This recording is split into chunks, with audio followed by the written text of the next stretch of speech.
Bonjour à toutes et bonjour à tous.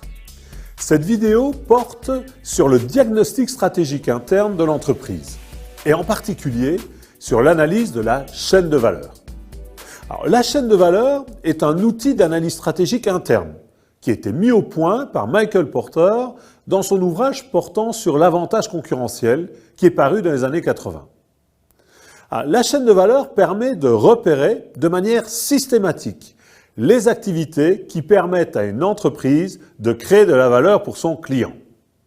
Alors, la chaîne de valeur est souvent représentée par une sorte de flèche qui indique les activités à chaque étape de la réalisation d'un produit ou d'un service, comme vous le voyez sur le graphique.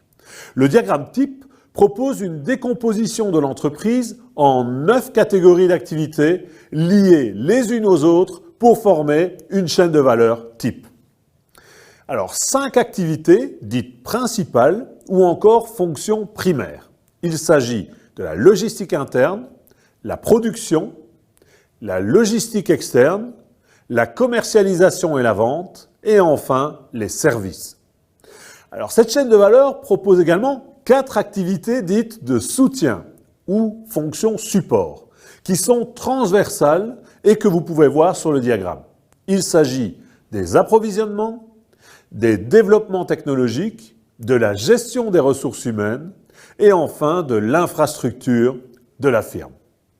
Alors à la fin du processus de création d'un produit ou d'un service, il est important de s'assurer que l'entreprise a généré une marge qui est représentée, comme vous le voyez, à la pointe du diagramme et qui correspond à la valeur ajoutée pour le client, c'est-à-dire l'écart entre ce que chaque activité coûte et le prix que le client est prêt à payer. Alors passons maintenant ensemble de manière détaillée chacune de ces activités qui constituent la chaîne de valeur. Alors, tout d'abord, les activités principales de gauche à droite. L'activité logistique interne, elle comporte notamment la gestion des matières premières et des autres marchandises qui sont réceptionnées par l'entreprise et qui viennent de fournisseurs externes. Alors elles sont stockées jusqu'à leur utilisation en phase de production ou d'assemblage. Les moyens de production sont ainsi disponibles au sein de l'entreprise. Et donc, bien sûr, cela demande de la manutention, un certain contrôle des stocks, une gestion aussi des relations avec les fournisseurs. Ensuite vient l'activité de production. Alors, les biens sont ici fabriqués ou assemblés pour former des produits finis. Après la production, vient l'activité de logistique externe, qui repose essentiellement sur l'envoi des produits vers les grossistes ou les distributeurs, voire directement vers les consommateurs. Vient alors l'activité de commercialisation, marketing et vente. À ce stade, l'entreprise prépare son offre pour satisfaire les besoins de ses clients cibles. Il s'agit des activités associées à la fourniture de moyens par lesquels la clientèle est incitée à acheter un produit ou un service. Alors cette activité va porter sur la publicité, la promotion, la gestion des forces de vente, la fixation des prix ou l'analyse des canaux de distribution. Vient alors l'activité service qui conclut les activités principales. Il s'agit de tous les services visant à accroître ou à maintenir la valeur perçue du produit par le client, tels que l'installation du produit, les services après-vente, la formation liée au produit ou d'autres services. Alors pour soutenir ces activités principales, plusieurs activités de soutien ou fonctions support sont nécessaires. Une première activité de soutien, comme je l'ai dit, c'est l'approvisionnement. L'entreprise doit se fournir et donc acheter des moyens de production, des matières premières, des marchandises ou des fournitures diverses. Cette fonction va tenter d'obtenir le meilleur rapport qualité-prix pour tous ces achats. Ensuite vient l'activité des développements technologiques. Alors, les technologies peuvent constituer souvent une source d'avantages concurrentiels. Cela englobe les systèmes d'information, la recherche et développement, la gestion des connaissances dans l'entreprise ou encore la gestion des relations avec ses clients à travers un CRM, Customer Relationship Management. Vient également, en activité support, la gestion des ressources humaines. Bien sûr, les employés de l'entreprise représentent une ressource vitale, que l'on qualifie d'ailleurs aujourd'hui de capital humain. Et donc l'activité GRH va porter sur pas mal d'aspects, le recrutement, l'embauche, la formation, le développement personnel, la rémunération ou voire encore la gestion de carrière. Et enfin, l'activité de soutien, infrastructure de la firme. En effet, pour le bon fonctionnement de l'ensemble de l'entreprise, il faut des activités administratives qui sont indispensables et qui englobent un ensemble de procédures, de planification ou de contrôle. On retrouve aussi la direction générale, la comptabilité, le service juridique, le service financier, le service relations publiques ou encore le service de contrôle qualité. Mais finalement, quel est l'intérêt de décomposer cette entreprise en activité principale et en activité de soutien?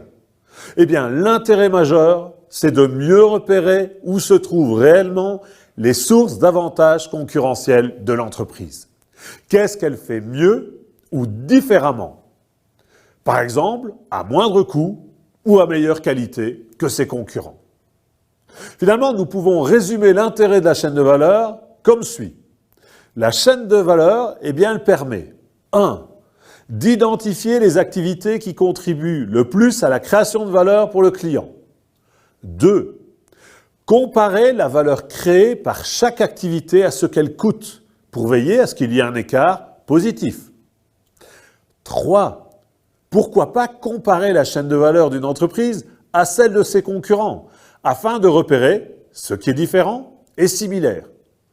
Parce qu'il est important de prendre en compte, en conscience que de nombreuses entreprises dégagent un avantage concurrentiel, non pas sur un maillon de cette chaîne de valeur, mais sur la maîtrise des liens entre les maillons de la chaîne.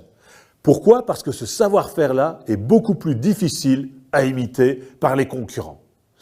Quatrième intérêt, aider à la décision des activités à garder, on appelle ça l'internationalisation, ou des activités à faire par les autres, c'est l'externalisation.